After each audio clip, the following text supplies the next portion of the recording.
What is real spirituality? मैं अक्सर लोगों को पूछती हूँ कि आध्यात्मिकता मतलब क्या। तो कुछ लोग मुझे जवाब देते हैं कि मैं हर सुबह उठ के पूजा अर्चना करता हूँ, मंदिर जाता हूँ, धूप दीप करता हूँ, दैट मीन्स मैं बहुत ही आध्यात्मिक इंसान हूँ। नहीं, आप एक धार्मिक इंसान है, पर आध्यात्मिकता तो धर्म से भी ऊपर आती है।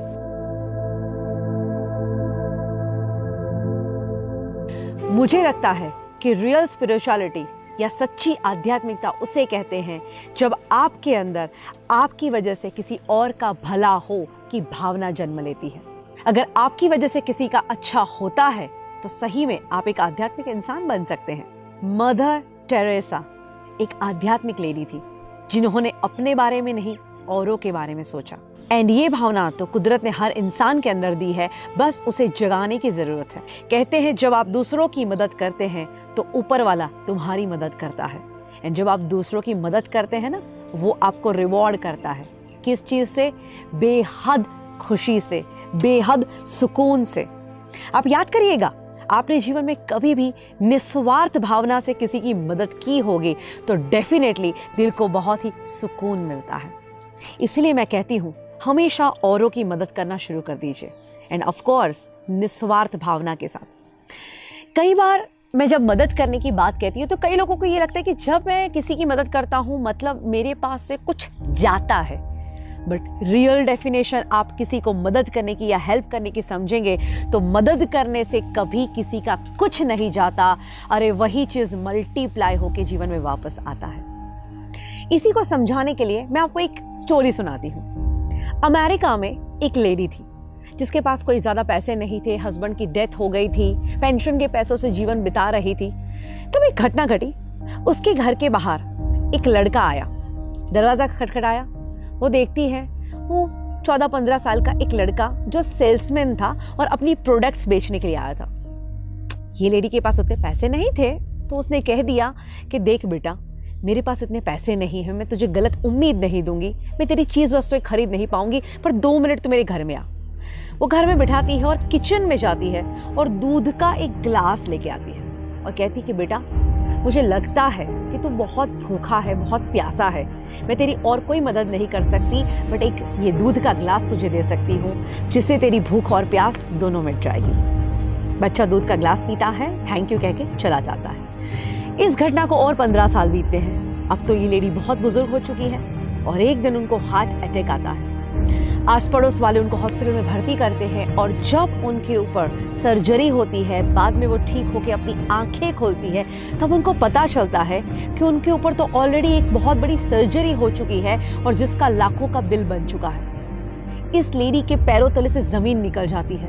वो रोने लगती है कि हे भगवान, मुझे क्यों बचाया? अब मैं ये बिल कहाँ से पे करूंगी? मैं ये पैसा कैसे दूंगी? और 2-3 दिन वहां पे वो इतनी उदासी के साथ बिताती है। वो सोचती है मैं किसकी मदद मांगू। आखिर में उसका डिस्चार्ज का डे आता है। अभी भी उसको कुछ नहीं सूझ रहा, बिकॉज उसके कुछ ज्यादा रिलेटिव्स नहीं थे, ऐसे कोई लोग नहीं थे जो उसकी मदद कर पाए। वो भारी भारी कदमों से चलते हुए रिसेप्शन के काउंटर पे पहुंचती है। सोचती है मैं उनसे क्या बात करूंगी। वो कहती है मेरा बिल दिखाइए। वो बिल देते हैं एंड अप्रोक्सीमेटली 5 लाख रुपए का उसका बिल आया है। वो बिल देखती है पर उनको ताज्जुब होता है क्योंकि उस बिल के नीचे लिखा था ऑलरेडी पेड, एंड उसके नीचे लिखा था thank you for the glass of milk. यानी वो लड़का जिसको उन्होंने एक दूध का ग्लास दिया, दोस्तों आज वो बड़ा होके एक डॉक्टर बन चुका है और उसी की हॉस्पिटल में ये लेडी आती है और वो देखता है कि ओ माय गॉड, ये तो वही लेडी जब मैं कुछ नहीं था और उन्होंने मुझे दूध का ग्लास दिया था।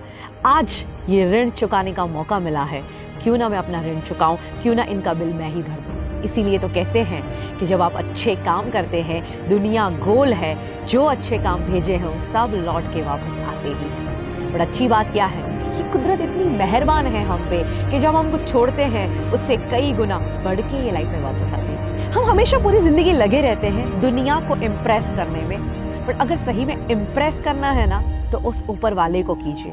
आपका इंटेंशन कितना भी सही क्यों ना हो, ये दुनिया सिर्फ आपका प्रेजेंटेशन देखती है, एंड आपका ये प्रेजेंटेशन कितना भी अच्छा क्यों ना हो, ये ऊपर वाला तो सिर्फ आपका इंटेंशन ही देखता है। तो ये सद्भावना की शुरुआत आज से ही की जाए। मैं तो कहती हूँ दुनिया में खुशियाँ फैलाई जाए, क्योंकि अगर आप औरों के जीवन में खुशियाँ फैलाना भी शुरू करोगे तो वही खुशियाँ मल्टीप्लाई होकर आपके जीवन में वापस आएगी। भगवत गीता में बहुत ही सुंदर कहा गया है कि इस दुनिया में कोई भी इंसान अगर दुखी है तो तुम लंबे समय तक खुश नहीं रह सकते। अगर औरों को खुशियाँ बांटोगे तो तुम्हारे जीवन में खुशियाँ अपने आप आएगी। और मैं तो कहती हूँ आज के इस दुनिया में किसी के चेहरे पे स्माइल ले आना वो भी एक बहुत बड़ा आध्यात्मिक काम है। कहते हैं एक उदास चेहरे पे एक प्यारी सी मुस्कुराहट आ जाए और अगर उसकी वजह तुम हो तो समझ लेना इस दुनिया का सबसे धनवान इंसान तुम हो।